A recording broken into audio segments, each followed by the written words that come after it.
The City on a Hill.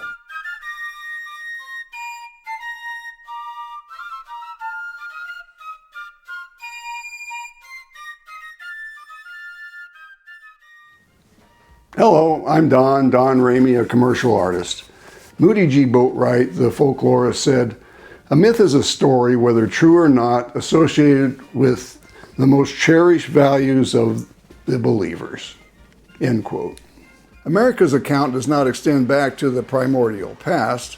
Our nation was founded by colonial settlers only 400 years ago. But there are American myths to be sure. We're going to explore what we most cherish and value, but first, let's talk a little about myths in general. To think that people today only believe in facts is not factual. No human being lives on such a stony island. Everyone feels the need to place their experience in some framework that is meaningful. Myths provide such a framework. They can be very inspiring, just like poetic thinking in general. Myths employ poetic thinking. Poetic thinking, an important complement to logical problem solving and reason, is good for framing the discussion. It talks about the spirit of the thing, not its observable details or usefulness alone. What is emotionally satisfying and beautiful matter. Human beings have had symbolic and mythical ideas for at least 100,000 years. We see it in the act of burying the dead and the tools, decorated objects, bones of sacrificed animals, and flowers carefully laid in the graves. There must have been a counter-narrative to the sudden fact of death and oblivion that helped early people deal with it. Our species has the distinguishing ability to imagine that there is more going on here than just the visible material world we encounter every day. We seek elucidation and interpretation and have invented stories that place us in a larger setting. It's been said that imagination produces myths as well as religion. But since the dawn of modern science a few hundred years ago, this kind of thinking has been downplayed as irrational and escapist. Yet imagination gives us science as well. Mythology is similar to science in that it proposes ways of behaving that make living better, more effective. Myth and religion are not about ignoring the world, they're about being in it with more fervor.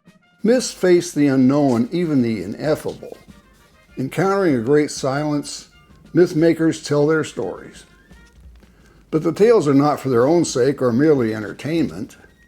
They picture a parallel world of deep meaning, even divinity, that mankind has long sensed. Now our modern world has given us facts without any psychological or spiritual guidance for the world we face, or advice for wise behaviors. Art, literature, and the performing arts are ways we moderns sometimes access enduring wisdom. Great creative acts encourage moments of transcendence, not constrained by logic. They can show us something new to believe in and strive for. Myth and religion propose psychological truths and say we must do something. They make demands on us. It's like something must subside for something else to arise. Really, myths are an early form of psychology to guide us in our inner crises, fears, and desires. If our myths only become pretty stories and do not compel anything profound or liberating, if they do not awaken the rapture of immersion and belonging, then they have lost their value. All cultures have a myth about a golden age before a connection to our source was lost and we found ourselves perplexed and wandering.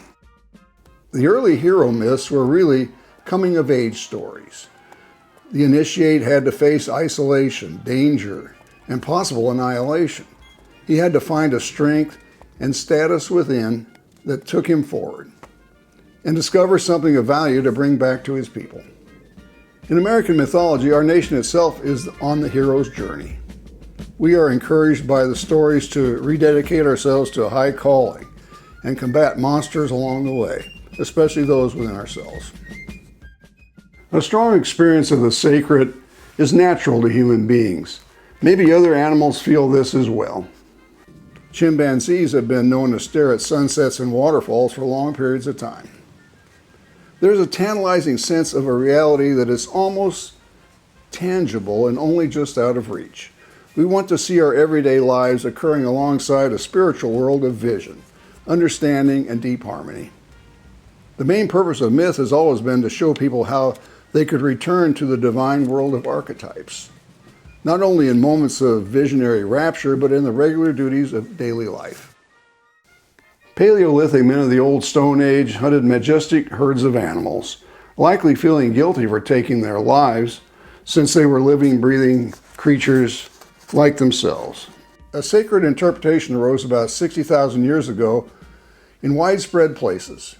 Skillful cave paintings deep in the earth perhaps honored the animals the hunters' lives depended on and encouraged nature to produce more. It made the arduous and dangerous ordeal of hunting sacred.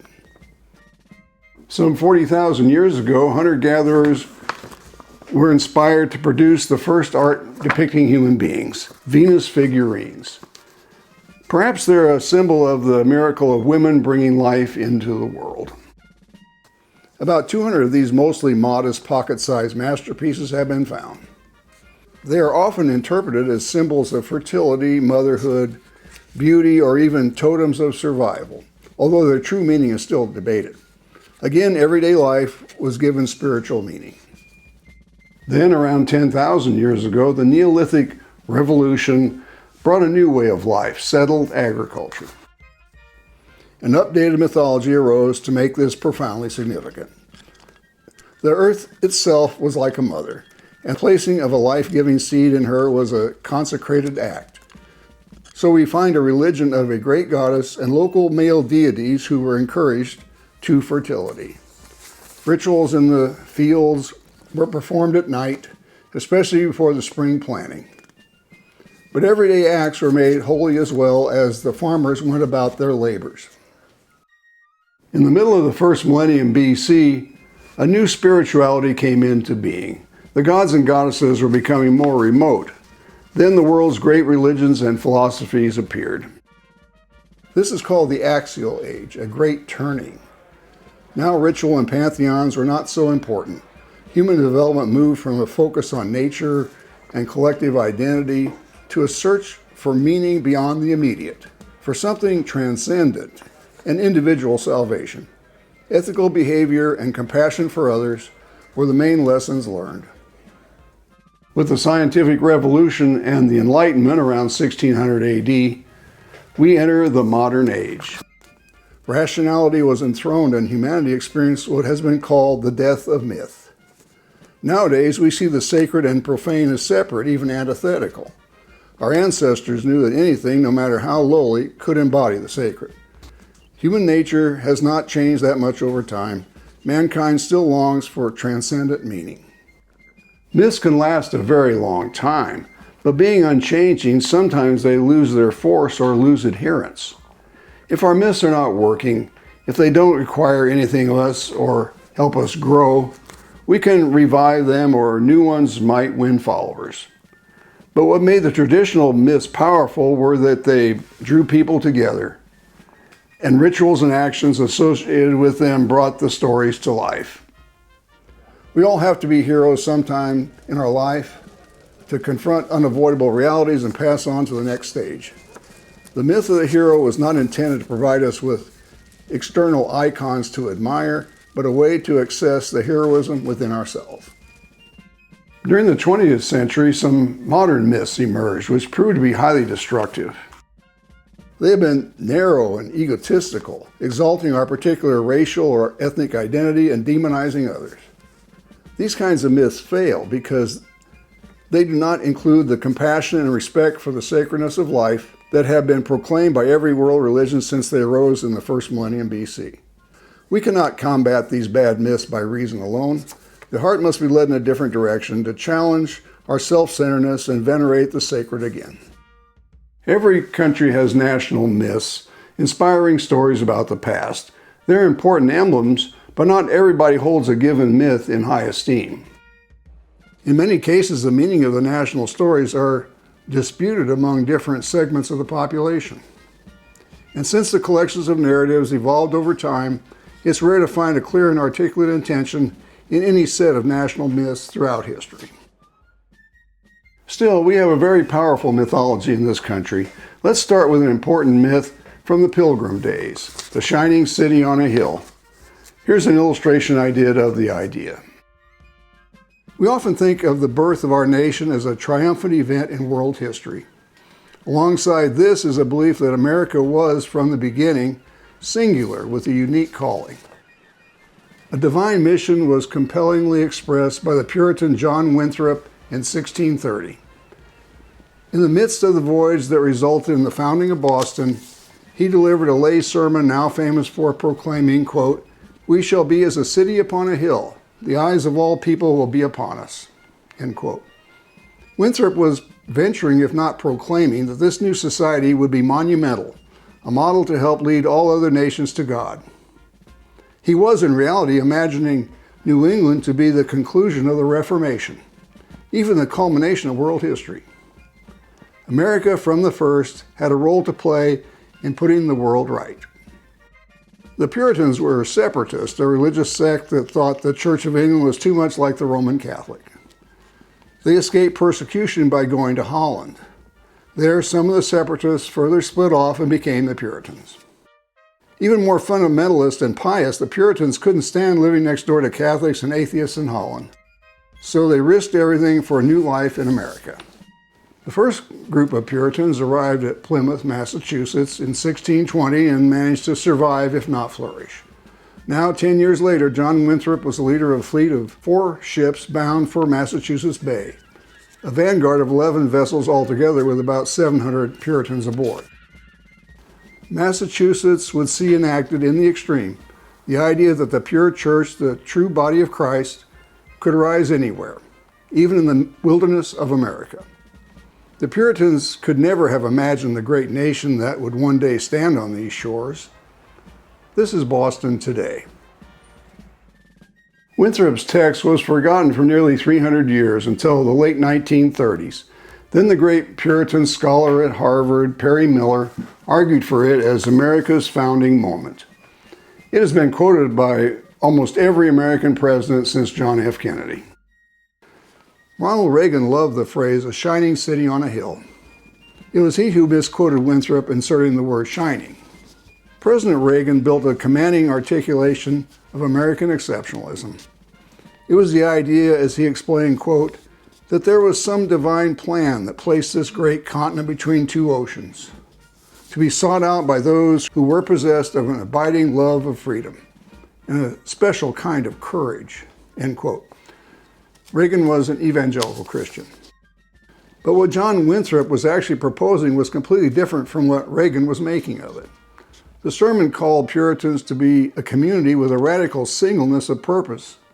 It had nothing to do with the American dream or building a better life or making money or getting ahead. Winthrop actually made a point of rejecting such intentions. Striking out on one's own, getting ahead of others, or trying to get rich were dangerous to solidarity, and he was warning against that. The success of their society would depend instead on mutual devotion and caring for each other, on being, quote, knit together in this work as one man, end quote. The Puritans exhibited a marked commitment to fellowship. They were united and dedicated to each other.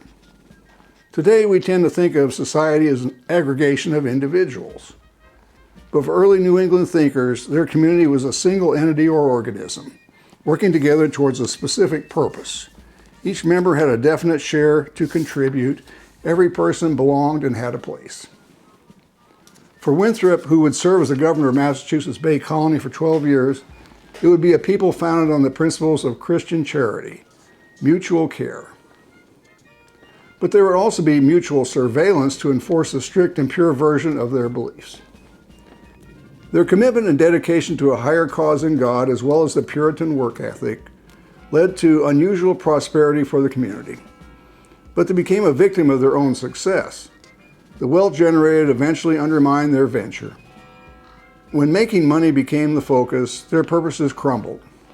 Winthrop's sermon can now be seen as a mighty testimony against the basic premises of individualism and materialism. And the suspicious surveillance of each other finally proved destructive as well. At the Salem witch trials, 1692 to 93, more than 200 Puritans were accused and 20 executed. Modern Americans are used to interpreting the city on a hill as a premonition of our country's greatness, an early statement of the new nation's mission sanctioned by Providence. But that's not what John Winthrop meant at all. Winthrop was not talking about a future America to Europeans. He was talking about Protestantism to other Protestants and refuting and taunting his Catholic enemies. Winthrop's language referenced a passage in the New Testament, Matthew 5:14 to 15, where Jesus says, quote, "You are the light of the world. A city that is set on a hill cannot be hid," end quote. Catholics use this passage as a heavy weapon against the Protestants because the Catholic Church had long been highly visible, while the Protestants were upstarts, appearing out of nowhere, even darkness. Protestants needed to develop a new idea to refute Rome's preeminence. They argued that the city on a hill did not mean one place, but many. It was not one unchanging institution, but an ongoing geographical extension of the faith. Whenever a congregation of true Christians emerged, that place would be the city on the hill that Jesus was talking about.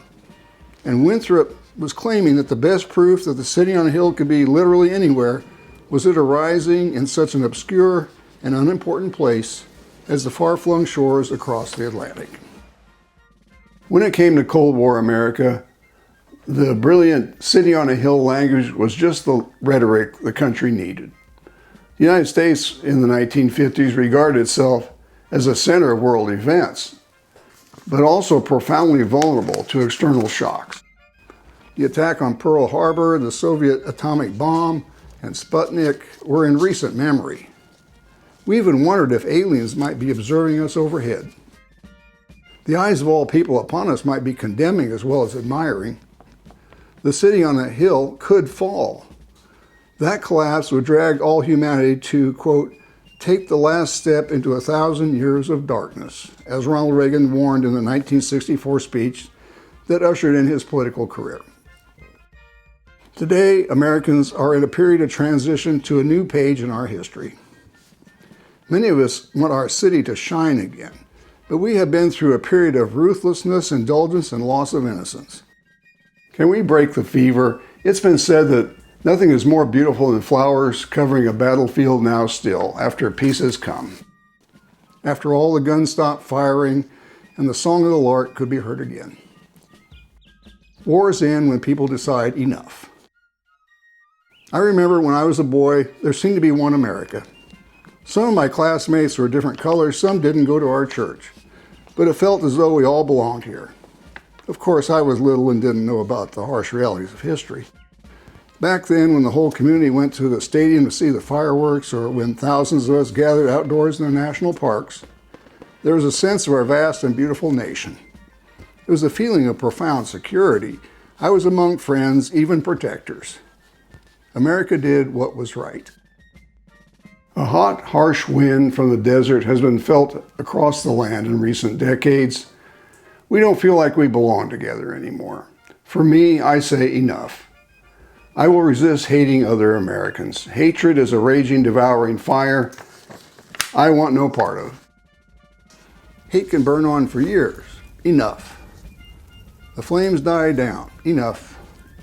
The glowing embers dim, the rains come. Seeds stir in the cool soil and new life emerges. Now, a true American will bravely defend against abuse and stand firm against tyrants who would rule over us. But as a good universalist, I seek no casting out, only gathering in. Can the Puritan dream of a people with mutual devotion and caring for each other finally come true for us? That would indeed be a shining city visible anywhere, and a model for the world at peace. That's a painting I did in early 2016. I was trying to show the United States as one nation. Maybe we never have been all that united, but it's a fetching idea.